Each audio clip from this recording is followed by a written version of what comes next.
Hello everyone, সবাই কেমন আছো? আলহামদুলিল্লাহ, আমি তোমাদের ভালোবাসা নিয়ে অনেক ভালো আছি এবং আল্লাহর রহমতে। তবে হঠাৎ করে মন চাইলো একটু কাজির ভাত খেতে। ওই শরীয়তপুরে যারা আছেন তারা হয়তো বা কাজির ভাত কী জিনিস সেটা ভালোভাবেই বুঝবেন। আর অন্যদের কোন অঞ্চলে কাজির নিয়ম আছে বা খায় সেটা আমার জানা নাই। যাদের অঞ্চলে আছে তাদের কার কেমন পছন্দ একটু জানাবেন। অনেক রকম ভর্তা বানাইলাম, তারপরে বানাচ্ছি হচ্ছে আপনার এই মাছ ভাজলাম।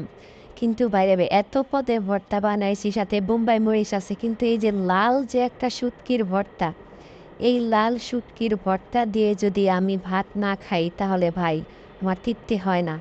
তো মনের মতো করে একটু লাল মরিচের ভর্তা নিয়ে একটু ভাতটা একটু মেখে একটু খেয়ে নিলাম।